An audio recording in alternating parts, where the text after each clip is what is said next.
Lockdown से पहले गीता के घर का नजारा कुछ ऐसा था कि रोहन ऑफिस जाता था और शिविन स्कूल। जिनके घर से जाने के बाद गीता काम खत्म करके बाकी समय आराम करती थी। लेकिन लॉकडाउन के बाद ऑफिस और स्कूल घर में ही खुल गए और इससे गीता का हाल वो तो आपको देखने में ही मजा आएगा। शिविन, ओ शिविन, महाराज उठने के लिए क्या 21 तोपों की सलामी लेंगे? अरे बिस्तर से बाहर निकल, ऑनलाइन क्लास स्टार्ट होने वाली है।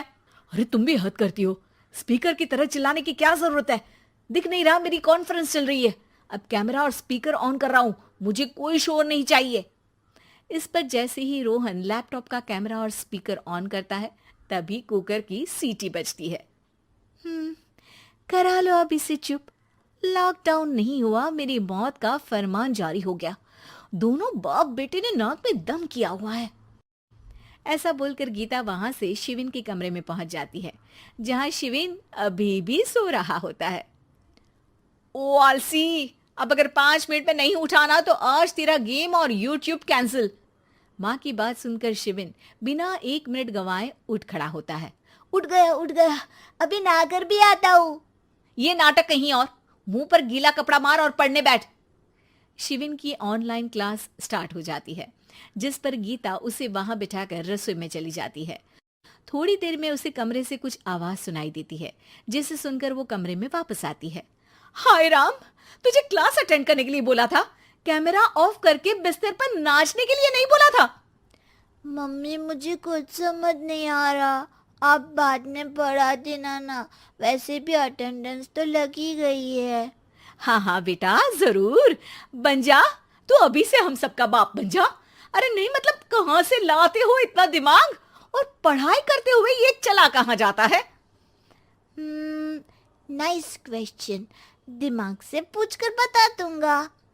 शिविन की बातों से परेशान होकर गीता उसे मारने के लिए जैसे ही आगे बढ़ती है, तभी वो कमरे से बाहर भाग जाता है। अब शिविन आगे आगे और गीता हाथ में चप्पल पकड़े उसके पीछे पीछे पूरे घर में दोनों घूम रहे होते हैं। इसी बीच वो रोहन के पास पहुंच जाता है और शिविन को मारने वाली चप्पल रोहन के लैपटॉप पर जाकर गिरती है। ओए माँ! मम्मी, अब पापा को चप्पल मार रही हो? वो आज तक के रिपोर्टर, चुपचाप जाकर क्लास अटेंड कर ले, नहीं तो अगली तेरे पीछे लगेगी। इस पर शिविन वहां से चला जाता है, जिसके बाद रोहन गीता से कहता है, इस सर्कस के लिए कुछ बोलना चाहोगी? अरे क्या करूं, जब से तुम दोनों घर में रहने लगे हो, घर अपने आप ही सर्कस बन गया है और मैं तुम्हारी नौकर। कभी बेटी को संभालो तो कभी बाप के नखरे उठाओ। इन्हीं सब उथल पुथल में दिन बीतते रहते हैं, जिसमें हर रोज घर के अंदर कुछ नया सियप्पा खड़ा मिलता है, जो ज्यादातर शिविन और रोहन के ऑनलाइन स्कूल और ऑफिस से रिलेटेड ही होता है। एक सुबह, शिविन चलो उठ, आज की क्लास जल्दी है। कैमरा ऑफ करके आप अटेंड कर लो। अरे ऐसे छित्तर पड़ेंगे, दादी नानी सब एक साथ याद आ जाएंगी। गीता की लाख मशक्कतों के बाद क्लास तो खत्म हो जाती है, लेकिन उसके बाद शिविन फोन इस्तेमाल करते हुए इंस्टाग्राम रील बनाने लगता है। रसोड़े में कौन था? तुम थी, मैं थी, कौन था? कौन था? हाँ, मैं गरीब हूँ, मैं गरीब हूँ। अरे ओ गरीब के बेटे, आजा, मैं बनाती हूँ तुझे गरीब। मैं बताती हूँ रसोड़े में कौन था। पढ़ाई करने बोलो तो इनकी माँ मर जाती है, और ये पागलपंतियां जितनी मर्जी करा लो। गीता शिविन को डांट रही होती है, तभी रोहन बीच में बोल पड़ता है। अरे बच्चा ही तो है, इतना गुस्सा क्यों कर रही हो?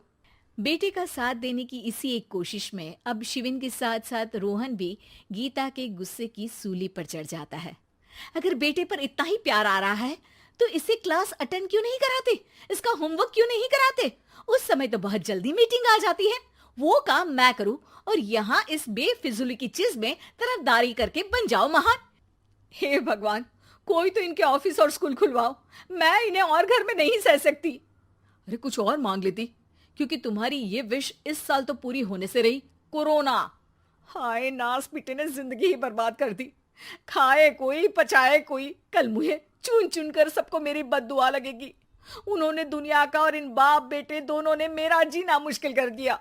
गीता वहां से चली जाती है, जिसके बाद रोहन शिविन से कहता है, अरे तुम्हारी मम्मी इतनी भड़की हुई क्यों है? आपकी वजह से पूरा समय घर में रहते हो और उस पर कोई काम कराने की जगह बस ऑर्डर देते रहते हो। अच्छा बेटे, सारा इल्जाम मुझ पर, पूरा दिन तो वो तुम पर ही चिल्लाती है। हाँ, मतलब दोनों का 50-50 है, कुछ करना पड़ेगा।